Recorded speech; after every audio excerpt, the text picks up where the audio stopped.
वस्सलातु वस्सलामु अला सय्यदिल अंबियाइ वल मुरसलीन अम्मा बअद फ़अऊज़ु बिल्लाहि मिनश शैतानिर रजीम बिस्मिल्लाहिर रहमानिर रहीम अस्सलातु वस्सलामु अलैका या सय्यदी या रसूलल्लाह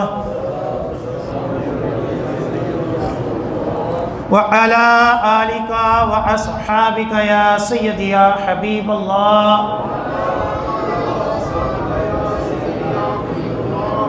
अस्सलातु वस्सलामु अलैका या सय्यदी या नबियल्लाह व अला आलिका व अस्हाबिका या सय्यदी या नूरल्लाह नवैतु सुन्नतल इतिकाफ। अल्हम्दुलिल्लाहि अज़्ज़ा वजल हम नमाज जुमा के लिए हाजिर हुए हैं। दुआ है कि रब तआला हमारी इस अदना सी हाज़री को अपनी बुलंद बारगाह में कबूल व मंजूर फरमाए और जो कुछ इस जुम्मे में बयान होगा इसे सुनने की, समझने की, इसके ऊपर अमल पैरा होने की और मुझे सही तरह बयान करने की तौफीक अता फरमाए। आज इस मौजू के ऊपर मैं जुम्मे का बयान करूँगा। वो मौजू है ईद गदीर की शरई हैसियत। मौजू तो वैसे कई बनते हैं। हज़रत उमर फ़ारूक रज़ी अल्लाह ताला अन्हो मुबारक का भी योम उर्स, योम उमर फ़ारूक यकम मुहर्रमुल हराम को आ रहा है। तो इंशाल्लाह अगला जुम्मा जो होगा वो हज़रत उमर फ़ारूक रज़ी अल्लाह ताला अन्हो की सीरत मुबारक पर होगा। और इस मौजू को सेलेक्ट करने का मकसद और उसकी जो हिकमत थी वो ये है कि दिन ब दिन अहले सुन्नत हज़रात भी हज़रत अली रज़ी अल्लाह ताला अन्हो की मोहब्बत में ईद गदीर मनाना शुरू हो गई। तो सबसे पहले हम ये ईद गदीर क्या शय है, इसका पस मंज़र क्या है और एक फ़िरका इसको किस नीयत से मनाता है और अहले सुन्नत का इसको मनाना शरअन कैसा है। सबसे पहले ये याद रखें और इसकी तरफ हम सबको तवज्जो होनी चाहिए कि सोशल मीडिया और दीगर मीडिया के वजह से दिन ब दिन हम हर उस इवेंट को प्रमोट कर रहे हैं जिसमें हल्ला गुल्ला है, जिसमें इंजॉय हो, चाहे वो हमारी ईद क्यों ना हो, चाहे 12 रबीउल अव्वल हो, चाहे बुजुर्गान दीन के उर्स मुबारक हो।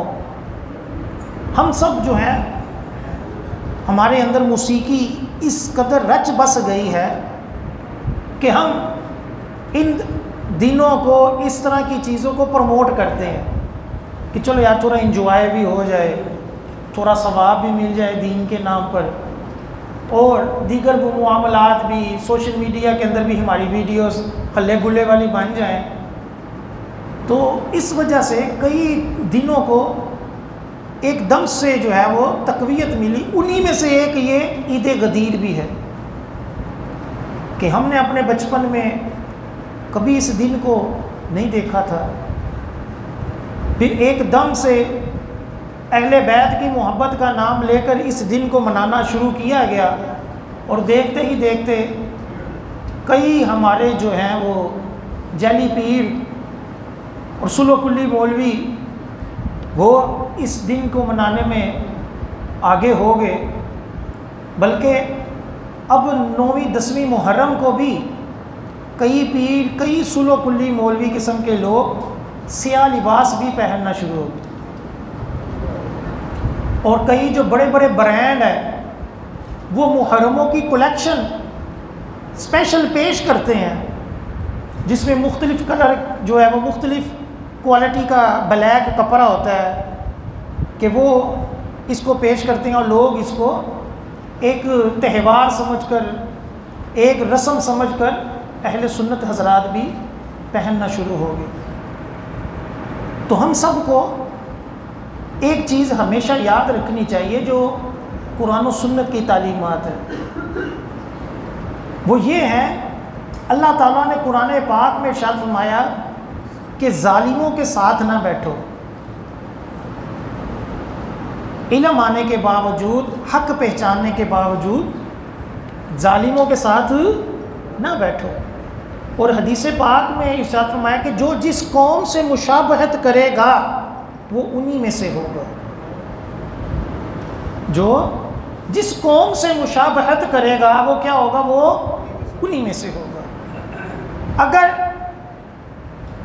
ईसाइयों की रस्म है क्रिसमस डे मनाना, एक मुसलमान भी वो मनाएगा तो हदीस पाक उसके ऊपर सादिक आएगी। इसी तरह कोई दूसरे कुफार कोई इवेंट मना रहे हैं अपना दीनी, कोई हिंदू जो है वो अपना कोई दिन मना रहे हैं, दिवाली मना रहे हैं, कोई दीगर अपने मजहबी त्यौहार मना रहे हैं और मुसलमान उसमें शिरकत करें भाईचारे के नाम पर, सियासत के नाम पर, किसी भी नाम पर, तो जो हदीस है वो क़यामत तक रहेगी।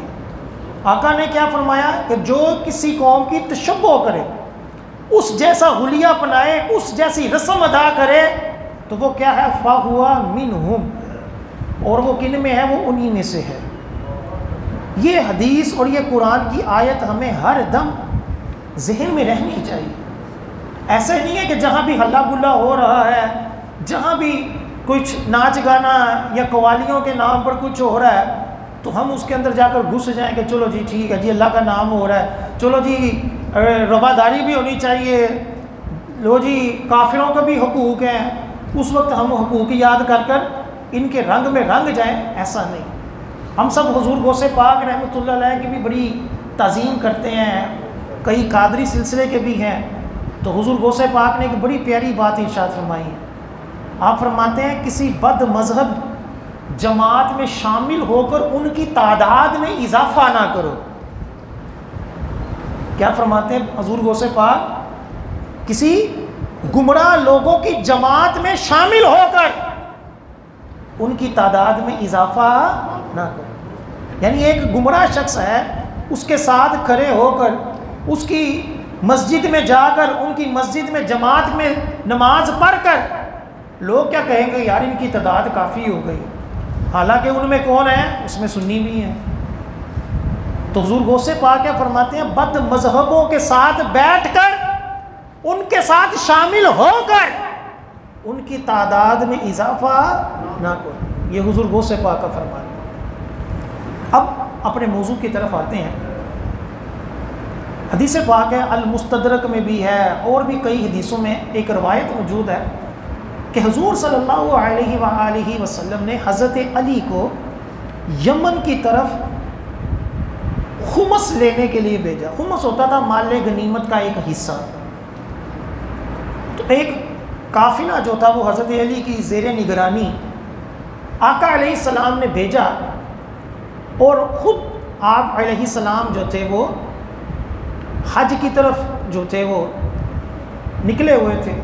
आखिरी हिज्जतुल विदा जो था उस मौके पर, तो हज़रत अली रज़ी अल्लाह ताला अन्हु जब वो गए जिस काम के लिए आका अलैहिस्सलाम ने भेजा था, तो कुछ अहबाब ने हज़रत अली रज़ी अल्लाह ताला अन्हु के साथ कुछ मामलात में इख्तिलाफ़ किया। आपकी राय जो थी उसको दुरुस्त ना समझा, क्योंकि आप जो थे वो निगरान थे। तो इख्तिलाफ़ किया कई अहबाब ने कि ये दुरुस्त तरीका नहीं था। तो जब आका अलैहिस्सलाम हिज्जतुल विदा के बाद आ रहे थे, मक्का से मदीना आ रहे थे, तो एक मकाम था गदीर खुम। खुम का माना था तालाब। तो वहाँ एक नाम था जिसका नाम था गदीर खुम। तो उस मकाम को गदीर कहा जाता था, जिस मकाम पर आप खड़े हुए। और जब आपको पता चला कि हज़रत अली रज़ी अल्लाह ताला अन्हु से कुछ अहबाब ने इख्तिलाफ़ किया है, तो आप इसके ऊपर नाराज़ हुए और उस मकाम पर खड़े होकर आपने ये इरशाद फरमाया कि जिसका मैं मौला उसका अली मौला। इस दिन को, इस मकाम को लेकर एक नाम पड़ गया, मकाम गदीर, जिसको फिर बाद में ईद गदीर का नाम दिया गया। असल मौजू सियाको सबाक क्या था? हज़रत अली से जिन्होंने इख्तिलाफ़ किया, आका अलैहिस्सलाम ने इस जुमले से उनके एतराज़ की नफ़ी की कि तुम्हारा ये एतराज़ करना दुरुस्त नहीं है। और इसका मतलब क्या था? इसका मतलब ये था कि जिसका मैं मौला हूँ, जिससे मैं मोहब्बत करता हूँ, जो मुझसे मोहब्बत करता है, जो मुझे अपना रहनुमा मानता है, वो अली से भी मोहब्बत करे। नारे तकबीर, नारे रिसालत, नारे हैदरी। ये तो दीगर भी मकामात पर सहाबा के बारे में, कईयों के बारे में कहा कि जिन्होंने इनसे मोहब्बत की, इन्होंने मुझसे मोहब्बत की। इमाम हसन हुसैन रज़ी अल्लाह तआला अन्हु के बारे में भी आता है। तो जो भी आका अलैहिस्सलाम के सहाबा हैं, किसी भी सहाबी से मोहब्बत करना गोया आका अलैहिस्सलाम से मोहब्बत करना है, और हुजूर सल्लल्लाहु अलैहि वसल्लम से मोहब्बत करना रब से मोहब्बत करना है।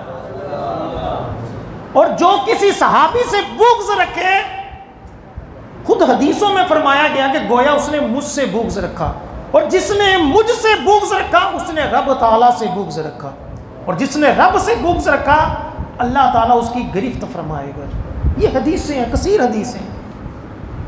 तो मकसद इस फरमान का ये था कि जो अली से मोहब्बत करता है वो मुझसे मोहब्बत करता है, जो मुझसे मोहब्बत करता है वो अली से मोहब्बत करे, अली से इख्तिलाफ ना करे। अब ये सारा सियाको सबाक था जिसको एक गुरोह ने इस माना में लिया कि इस मकाम पर, इस फरमान में नबी करीम सल्लल्लाहु अलैहि वसल्लम ने हज़रत अली को अपना खलीफा बनाया, खलीफा बिला फसल। ये जो लफ्ज़ निकला है वो कहते हैं ये इस मकाम से निकलता है कि हज़रत अली रज़ी अल्लाह तआला अन्हु को क्या बना दिया इस फरमान से, खलीफा बिला फसल। और जो इसका इनकार करे ये कती दलील है, और इसका इनकार गुमराही, कुफर, पता नहीं क्या क्या फिर कहा गया। हालांकि मौला का माना किसी लुगत में भी खलीफा नहीं बनता। मौला का माना खलीफा नहीं बनता। अल्लाह ताला ने कुरान पाक में इरशाद फरमाया, फ़इन्नल्लाह मौलाहु व जिब्रीलु, कि बेशक अल्लाह और जिब्रील मौला है। अगर मौला का माना खलीफा हो तो फिर तो जिब्राइल भी खलीफा बन रहे हैं। तो मौला का माना जो है ये खलीफा नहीं होता। मौला का माना रहनुमा, दोस्त होता है। ठीक है, तो मददगार भी इसका माना लिया गया है, दोस्त, रहनुमा, मददगार। इसके ये लुगत के अंदर और दीगर अहादीस की रोशनी में यही माना बनता है, कुरान की आयत से भी ये बन कि अल्लाह ताला उसका मददगार है, अल्लाह ताला और उसका फरिश्ता जिब्राइल मददगार है। इसके कोई अंदर कोई शक नहीं। खलीफा माना कभी भी इसका बनता नहीं है। मौला का माना खलीफा हरगिज़ नहीं बनता। लेकिन मौला के माना को लेकर यहाँ तक कहना शुरू हो गए कि हज़रत अली नबियों के भी मौला हैं। और मौला का माना जिस माना में लिया जाता है वो ख़तरनाक है। अफजलियत के माना में, खलीफा के माना में अगर मौला का माना लिया जाए या खुदा के माना में लिया जाए, ये तो शरीक कुफर हो जाएगा, गुमराही हो जाएगी। कि अगर अंबिया से भी अफजल हज़रत अली को कहा जाए तो ये तो कुफर है। और अगर ये कहा जाए कि अंबिया ने भी हज़रत अली को अपना मौला बनाया, अगरचे इस माना में कहा जाए कि अपना दोस्त और रहनुमा बनाया, तो उसके लिए दलील चाहिए। ऐसा तो नहीं ना हम किसी की मोहब्बत में जो मर्जी कह दे। यानी एक बंदा कहे कि हज़रत उस्मान गनी से अंबिया भी मोहब्बत करते थे, तो कोई दलील तो दे ना कि लो जी किस हदीस पाक में आया, किस जगह आया है। ऐसा तो नहीं ना हम किसी की मोहब्बत में कह दें कि हुजूर दाता सरकार से फ़लाँ नबी मोहब्बत करते थे, तो हमें दलील तो देनी पड़ेगी। अपने पास से तो नहीं ना हम मोहब्बत के अंदर हर एक की तरफ निस्बत कर देंगे कि फ़लाँ भी उनसे मोहब्बत करता है, फ़लाँ भी करता है। अल्लाह ताला अपने वलियों से मोहब्बत करता है, ये कह सकते हैं। अल्लाह ताला हुजूर के फरिश्तों, हुजूर सल्लल्लाहु अलैहि वसल्लम के सहाबा से मोहब्बत करता है, ये हम कह सकते हैं। लेकिन हम किसी और हस्ती की तरफ जब निस्बत करेंगे तो उसके लिए हमें क्या चाहिए? दलील चाहिए। अब जब खलीफा माना लिया और इस फरमान को हदीस कतई करार दिया कि जो हज़रत अली को खलीफा बिला फसल ना माने वो दारा इस्लाम से खारिज है, और इस वजह से कई सहाबा इकराम को, 4 के अलावा तमाम सहाबा इकराम को माअज़ल्लाह मुर्तद करार दिया गया इस फरमान से। हालांकि इस फरमान से हरगिज़ हज़रत अली का ना खलीफा बनना साबित है, ना ही ये सियाको सबाक खिलाफत का था। ये तो सारी बहस चल रही थी हज़रत अली के साथ, जिन्होंने इख्तलाफ किया उनके आका अलैहिस्सलाम ने नफ़ी फरमाई कि हज़रत अली क्या हैं, हक़ पर हैं, इनसे इख्तलाफ ना किया जाए। इसी तरह अगर खलीफा माना लिया जाए तो इस एतबार से भी गलत है कि आका अलैहिस्सलाम जब ज़िंदा है तो फिर खलीफा कैसा? खलीफा का माना यानी बिला फसल अगर लिया जाए कि यही हाकिम हैं, ये क्या है? हाकिम हैं, बग़ैर फसल के हाकिम हैं, खलीफा हैं। खलीफा माना बादशाह। अगर ये हैं तो सरकार की ज़िंदगी में तो कोई खलीफा नहीं बन सकता, कि जब सरकार जिंदा है फिर कैसे खलीफा बन सकता है बंदा? ठीक है, तो इस एतबार से भी ये माना दुरुस्त नहीं बनता कि आका अलैहिस्सलाम जो हैं अपनी ज़िंदगी में किसी को बनाए, ये भी मुमकिन नहीं। हाँ, अगर इस तौर पर हो कि मेरे बाद खलीफा हो तो फिर हम मानेंगे कि चौथे नंबर पर आप खलीफा आते हैं। ठीक है, बिला फसल वाली जो कैद है ये हदीस पाक से साबित नहीं हो रही। दूसरा ये कि लफ्ज़ मौला का माना ही खलीफा नहीं है किसी लुगत के एतबार से भी, तो फिर कैसे इस हदीस पाक को लेकर हज़रत अली को बिला फसल खलीफा कहा जा सकता है? ये भी दुरुस्त नहीं। फिर इस दिन को जो ईद गदीर है, इसको इस रंग में डालना कब शुरू किया गया? तो इब्ने कसीर ने और इब्ने असीर ने, इसके अलावा इमाम ज़हबी ने, इन्होंने सब ने लिखा है कि 252, 253, एक ने लिखा है 252 और एक जगह है 253। उसके अंदर एक हाकिम था इराक का, मुइज़्ज़ुद्दीन, उसने सबसे पहले 252 हिजरी यानी 250 साल बाद, कितने 250 साल बाद गदीर को ईद का नाम दिया।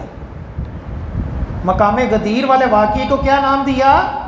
ईद वाला नाम दिया कि ये तो ईद का दिन है। और उस हाकिम ने अपने इलाके में, अपने शहर में ये ऐलान किया कि इस दिन जो है वो कूचे बाज़ार सजाए जाएं, गाने बाजे बजाए जाएं। तो उसने सबसे पहले इस दिन को शुरू किया ईद मनाने को, जिसका नाम रखा ईद गदीर। और इसमें जो था वो गाने बाजे और हल्ला गुल्ला शुरू किया। और इसी किताब के अंदर लिखा हुआ है, इब्ने असीर और इब्ने कसीर फरमाते हैं कि मुइज़्ज़ुद्दीन के इस अमल पर तमाम मुसलमान तअज्जुब करते थे कि ये क्या तरीका इसने ईजाद की है।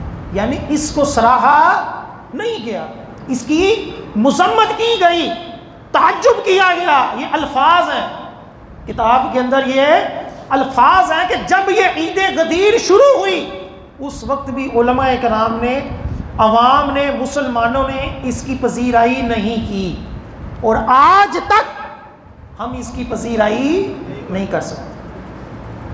क्यों? क्योंकि ये ईद गदीर का माना जिस लफ्ज़ में, जिस पैराए में दूसरे अहबाब लेते हैं, हमारे लिए तो वो बड़ा ख़तरनाक है।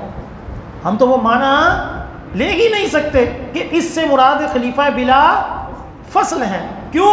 अगर इस फरमान से हज़रत अली खलीफा बिला फसल हैं, तो फिर हज़रत अली ने खुद 3 सहाबा की बैत क्यों की? देखिए जी, अगर हम जैसों में से कोई बंदा ये समझ ले कि लो जी इस फरमान का ये मतलब है कि हज़रत अली क्या है, बिला फसल खलीफा अव्वल है, तो जिनको कहा है हज़रत अली को वो भी तो वहाँ मौजूद थे ना, दीगर सहाबा भी तो मौजूद थे। जिनको कहा है उन्होंने क्यों नहीं ऐसा माना लिया? हज़रत अली रज़ी अल्लाह ताला अन्हु जब हज़रत अबू बकर सिद्दीक़ को खलीफा बनाया गया था, आप बैत कर रहे थे, उस वक्त कहते हैं कि भाई आपका बैत करना दुरुस्त नहीं, सरकार ने मकाम गदीर पर मुझे खलीफा बनाया हुआ है। क्यों? कि सहाबा कराम की ये शान नहीं कि जिस काम को सरकार ने कहा हो तो वो उसको खामोश हो जाए। हज़रत उमर फ़ारूक रज़ी अल्लाह ताला अन्हु ने एक मरतबा जुम्मे के लिए निकले, हज़रत अब्बास रज़ी अल्लाह ताला अन्हु ने अपने घर में कोई मुर्गी वगैरह ज़बह की, तो उसका जो खून था वो परनाले से हज़रत उमर फ़ारूक के ऊपर गिर गया। आप वापस गए, कपड़े चेंज किए और उस परनाले को ख़त्म करवाया कि जिस तरह मेरे ऊपर गिरा है किसी और के ऊपर भी गिर सकता है, कि इस तरह परनाला रास्ते में खुला होना ये दुरुस्त नहीं है।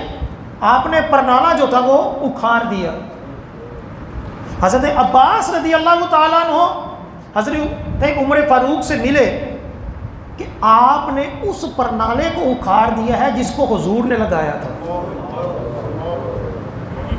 क्या कहा कि ये परनाला हुजूर ने लगाया, आपने क्यों उखाड़ दिया है? तो जब हज़रत उमर फ़ारूक ने सुना कि मेरे हुजूर ने लगाया है, तो फरमाया कि मेरे कंधे पर चढ़कर दोबारा लगाओ। अल्लाह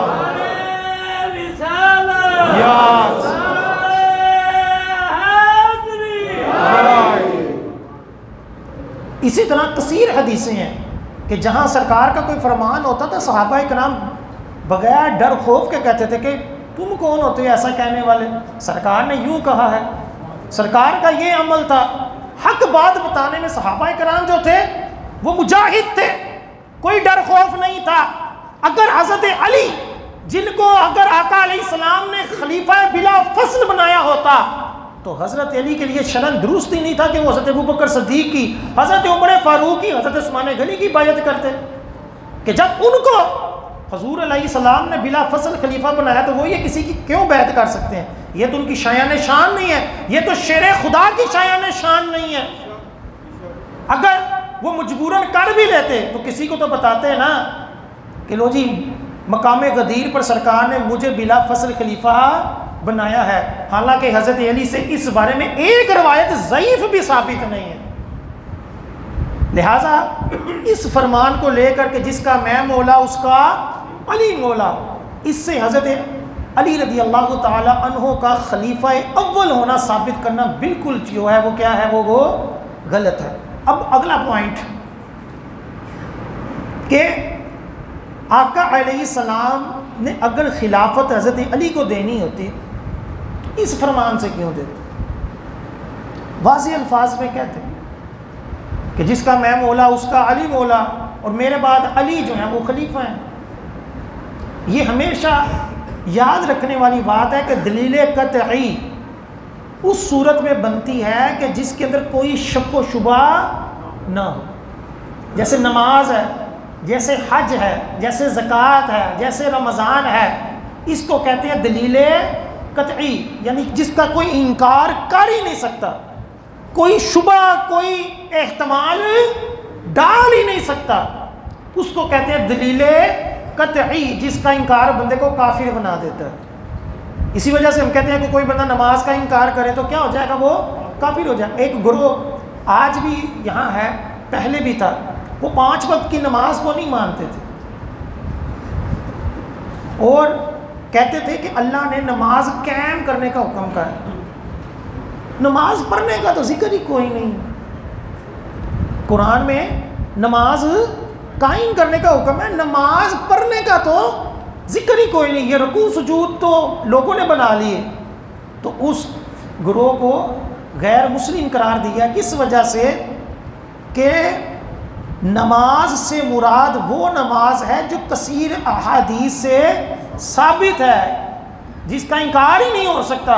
हज़ारों हदीसें उसके ऊपर हैं और कुरान में है वरकऊ मअर राकिईन कि रुकू करने वालों के साथ क्या करो, रुकू करो। तो कुरान में भी नमाज का इशारा वाज़ेह मौजूद है।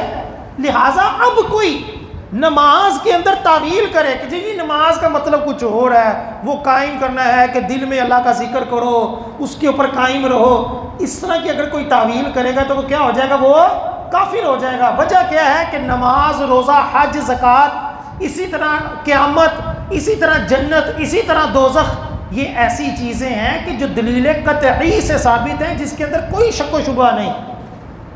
अगर ये हदीस भी दलील कतई है तो किस एतबार से कि आका अलैहिस्सलाम फरमाना जिसका मैं मौला उसका अली मौला, इसमें कौन सा माना ऐसा वाज़ेह है कि जिससे ये समझा जाए कि हज़रत अली खलीफा बिला फसल है? ये माना ही कोई नहीं है।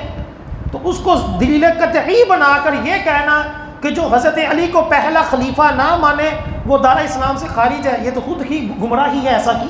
ऐसा कहना और ऐसा अखज़ करना ही गुमराही है। अब आका अलैहिस्सलाम ने अगर बनाना होता तो आप वाज़ेह अल्फाज में फरमाते, हालांकि आका अलैहिस्सलाम का वाज़ेह अल्फाज में खलीफा अपने बाद लोगों को रुजू करने का कहना हज़रत अबू बकर सिद्दीक़ और उमर फ़ारूक से साबित, उनकी तरफ निस्बत साबित है। चुनांचे बुखारी शरीफ की हदीस पाक है, आका तिरमिज़ी शरीफ की हदीस पाक है। आका अलैहिस्सलाम ने फरमाया किसी कौम के लिए मुनासिब नहीं कि जब उनके अंदर हज़रत अबू बकर सिद्दीक़ और उमर फ़ारूक हो और वो कौम इनको छोड़कर किसी और को अपना इमाम बना ले। वाज़ेह हदीस पाक क्या कि किसी कौम के लिए ये मुनासिब नहीं है कि जब हज़रत अबू बकर सिद्दीक़ मौजूद है, जब हज़रत उमर फ़ारूक मौजूद हैं, तो इन दोनों हस्तियों को छोड़कर किसी और को अपना इमाम बना ले। फिर हज़रत आयशा सिद्दीक़ा रज़ी अल्लाह ताला ने यही बुखारी शरीफ की हदीस पाक आप अलैहिस्सलाम ने फरमाया, इब्न हब्बान रज़ी अल्लाह ताला की हदीस पाक कि आप सल्लल्लाहु अलैहि वसल्लम ने फरमाया कि मैंने चाहा कि मैं कुछ तहरीर लिख दूं कि मेरे बाद कोई इख्तिलाफ करने वाला ये इख्तिलाफ ना करे कि मैं ज़्यादा हकदार हूँ, मैं ज़्यादा हकदार हूँ। हालांकि फिर आका अलैहिस्सलाम ने नहीं लिखा। और क्यों नहीं लिखा? फरमाया कि कौम कभी भी हज़रत अबू बकर सिद्दीक़ के अलावा किसी का इंतखाब नहीं करेगी। ये वाज़ेह इब्ने हब्बान की हदीस पाक और बुखारी शरीफ की हदीस पाक है। सहाबी रसूल फरमाते हैं कि हम हुज़ूर सल्लल्लाहु अलैहि वसल्लम की ज़िंदगी में भी, आपकी हयात में भी ये कहा करते थे कि हुज़ूर के बाद सबसे अफजल हज़रत अबू बकर सिद्दीक़ रज़ी अल्लाह ताला या रसूल अल्लाह या सहाबी फरमाते हैं हम हुजूर के दौर में, और बुखारी शरीफ की हदीस पाक कि सबसे अफजल हुजूर के बाद अबू बकर फिर उमर फ़ारूक को शुमार करते थे कि इन हस्तियों को हुजूर, और हुजूर इसके ऊपर इनकार नहीं करते थे। और कसीर मकामात पर आका अलैहिस्सलाम ने और भी हदीसें हैं जिसमें आपने इन दोनों हस्तियों के अफजल तरीन होने के बारे में निशानदेही की। जैसा कि कंजुल उमाल की हदीस मैंने कई मरतबा पेश की है कि आका अलैहिस्सलाम ने फरमाया सूरज जिन लोगों के ऊपर तलू होता है उनमें सबसे बेहतरीन अबू बकर सिद्दीक़ और उमर फ़ारूक रज़ी अल्लाह ताला।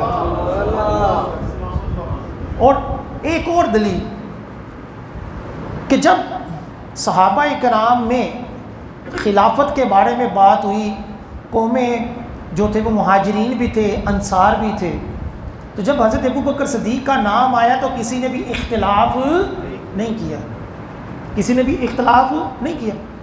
होता वहाँ कोई हदीसें आ जाती कि एक ग्रोह खड़ा होकर कहते नहीं जी नहीं हज़रत अली का हक़ है, और आधे उधर हो जाते और आधे इधर हो जाते, तो फिर कोई कहने वाला कह सकता था कि यार उधर भी एक तादाद थी, तो फिर हज़रत अबू बकर सिद्दीक़ को कैसे इंतखाब कर लिया गया? हालांकि ऐसा नहीं है। तमाम सहाबा ने बिल इजमा बाशमूल हज़रत अली रज़ी अल्लाह ताला अन्हु सब ने हज़रत अबू बकर सिद्दीक़ की बैयत की।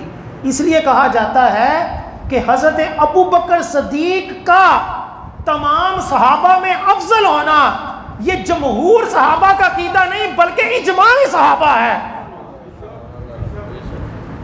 ऐसा नहीं कि कई सहाबा ने इत्तिफाक कर लिया, कुछ ने इख्तलाफ किया, नहीं।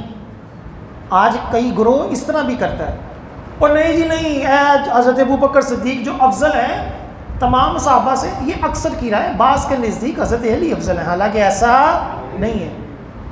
तमाम के तमाम सहाबा के नज़दीक इजमा है और इसके बारे में सराहत है किताबों के अंदर और वाज़े अल्फाज में, अकायद की किताबों में भी और फ़िक़्ह की किताबों में भी सदियों से ये मसला बिल्कुल वाज़े है कि जो शख्स किसी भी सहाबी को, हज़रत अली समेत किसी भी सहाबी को हज़रत अबू बकर सिद्दीक़ या उमर फ़ारूक से फजीलत दे, वो शख्स गुमराह है। और जो खिलाफत अबू बकर सिद्दीक़ और उमर फ़ारूक का इनकार करे, इंदल फुक़हा ने उसको काफिर करार दिया कि वो शख्स क्या है, वो दारा इस्लाम से खारिज है, काफिर है। क्यों? अगर हम ये कहते हैं कि हज़रत अबू बकर सिद्दीक़ से ज़्यादा हक़ किसका था, हज़रत अली का था, तो फिर हम सहाबा कराम के ऊपर तोहमत लगा रहे हैं कि तुमने गलत बायत की, असल हक़ किसका था, हज़रत अली का था। तो ये सहाबा के ऊपर इल्ज़ाम हो जाएगा कि उन्होंने बायत गलत की है। हालांकि सहाबा के बारे में और सब सहाबा के बारे में ये अकीदा रखना कि वो हदायत पर नहीं, और जुम्मा 8 दिन हुए, आज का मौलवी ये फैसला करे कि कौन हक़ पे है, तो ये तो गुमराही है। आका अलैहिस्सलाम का वाज़ेह फरमान है, जो ये कहे कि उम्मत हलाक हो गई, उम्मत गुमराह हो गई, फरमाया कि वो खुद हलाक हो गए। ये हमेशा असूल है हदीस पाक का कि हुजूर की अक्सर उम्मत, चंद अहबाब तो गुमराह हो जाते हैं, हुजूर की अक्सर उम्मत कभी गुमराह नहीं हो सकती। ये फरमान मुस्तफ़ा सल्लल्लाहु अलैहि वसल्लम। इसलिए फरमाया कि जब इख्तलाफ देखो, फ़िरका वारियत देखो, तो बड़े ग्रोह की पैरवी करो, और बड़ा ग्रोह शुरू से लेकर आज तक अहले सुन्नत है पूरी दुनिया में। विकिपीडिया के ऊपर जाकर आप देख लें कि पूरी दुनिया के मज़ाहिब और उनके अंदर जो मुसलमान हैं उनकी भी तादाद है, और मुसलमानों के अंदर कौन किस किस फ़िरके के अंदर मुल्क रहता है उसकी भी तादाद है, और सबसे ज़्यादा वहाँ कौन है, अहले सुन्नत है। आप अपने पाकिस्तान में देख लें, सबसे ज़्यादा कौन है, अहले सुन्नत। लिहाजा ये वाज़ेह अकीदा है। ये ऐसे ही इश्क व मस्ती में कोई सूफ़ी बनकर ऐसे ही लोगों को ड्रामेबाजी में ये कहना शुरू हो जाए, और अल्लाह ही बेहतर जानता है कौन अफज़ल, नहीं। अगर हम ये कहते हैं तो फिर हम हदीसों का इनकार करने वाले, कि जब आका अलैहिस्सलाम ने फरमाया कि सबसे बेहतरीन हज़रत अबू बकर सिद्दीक़ और उमर फ़ारूक है, फिर आप अलैहिस्सलाम ने अपनी ज़िंदगी में अपने मुसल्ले के ऊपर हज़रत अबू बकर सिद्दीक़ को इमाम बनाया, और हज़रत अली रज़ी अल्लाह ताला अन्हु बाद में भी कहते थे कि हुज़ूर अलैहिस्सलाम ने अपनी ज़िंदगी में हज़रत अबू बकर सिद्दीक़ को हमारा इबादत में इमाम बनाया, हम दुनियावी मामलात में उनके इमाम बनने पर राज़ी हैं। और वाज़ेह हज़रत अली रज़ी अल्लाह ताला अन्हु का फरमान मौजूद है अस्सवाइक़ मुहर्रिका के अंदर और दीगर किताबों के अंदर, कि हज़रत अली रज़ी अल्लाह ताला अन्हु वाज़ेह अल्फाज में कहते थे कि जो मुझे हज़रत अबू बकर सिद्दीक़ और उमर फ़ारूक से फजीलत देगा, उनसे अफजल कहेगा, मैं उसको 80 कोड़े की सज़ा दूंगा।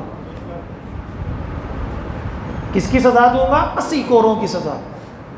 कि जो मुझे हज़रत अबू बकर सिद्दीक़ और उमर फ़ारूक रज़ी अल्लाह ताला अन्हुमा से अफजल करे। लिहाजा ये ईद गदीर इस तौर पर मनाना कि लो जी हज़रत अली रज़ी अल्लाह ताला अन्हु जो थे वो बिला फसल खलीफा थे, और ये बशारत गदीर के मकाम पर हुजूर ने दे दी, लिहाजा इसके ऊपर जश्न मनाओ, ये सरी गुमराही है। और अगर कोई बंदा इस नीयत से नहीं भी मनाता, वैसे ही मनाता है, तब भी मना है। क्यों?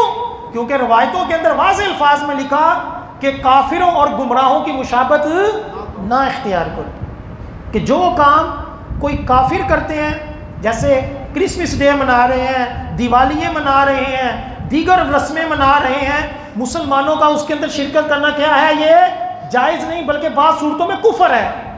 और इसी तरह जो गुमराह लोग अपने अकीदे के एतबार से कोई रस्म कोई जश्न मना रहे हैं और उसके अंदर बंदा शामिल हो जाए, अगरचे ये कि मेरा ऐसा अकीदा नहीं, तब भी गुनाहगार है। क्यों?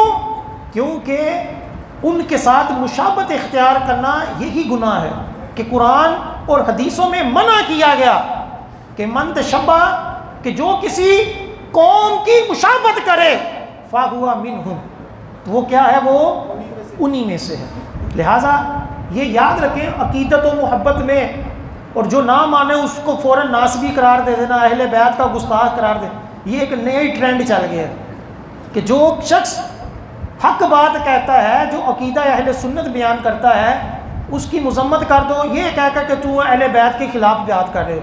हालांकि अहले बैत के नहीं, अहले बैत के हक़ में यही मंशा हज़रत अली है, यही मंशा अहले बैत है कि सबसे अफजल कौन है, हज़रत अबू बकर सिद्दीक़ है, और जो सबसे अफजल है वो ही खलीफा बिला फसल है।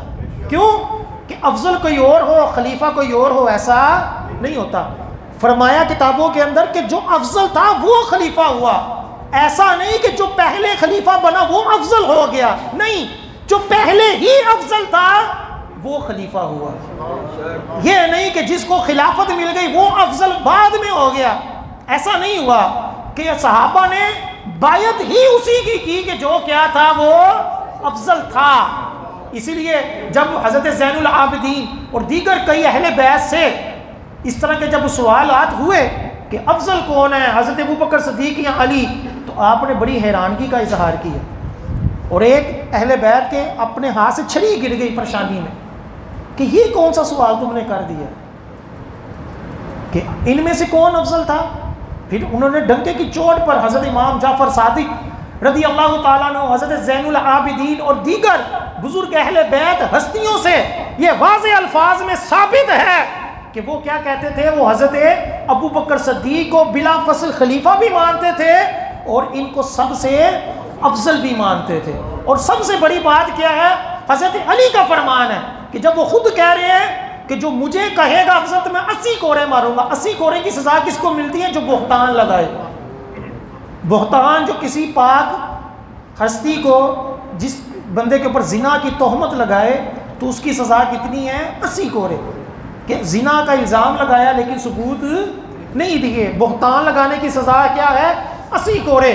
तो हज़रत अली फरमाते मैं उसको 80 कोड़े मारूंगा कि जो मुझे हज़रत अबू बकर सिद्दीक़ से अफजल कहे। ये बिल्कुल वाज़ेह पर। एक मरतबा हज़रत उमर फारूक को किसी ने कह दिया, ए खैरुन नास बाद नबी, ए नबी के बाद सबसे अफजल।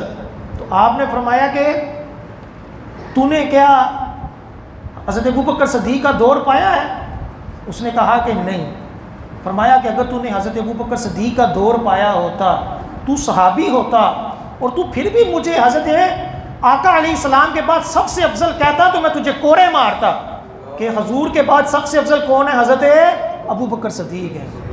ये सहाबा की कसीर रवायतें हैं। हमको पता कुछ होता नहीं, आता जाता कुछ है नहीं, हदीसें हमने पढ़ी नहीं होती।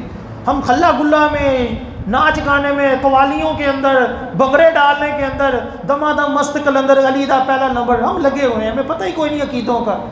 इनकी नज़ाकत का ये नाजुक मामले हैं। एहतियात के साथ बंदे का सारा किया कराया जो है वो गारत हो जाए। हमेशा अपने अकीदों की, अपने आमाल की हिफाजत करनी चाहिए। और हमें पता होना चाहिए कि यार ये ईद गदीर क्या है, किस नज़रिए से मनाई जाती है, और हमारा अहले सुन्नत का अकीदा क्या है। अल्लाह ताला अमल की तौफीक अता फरमाए।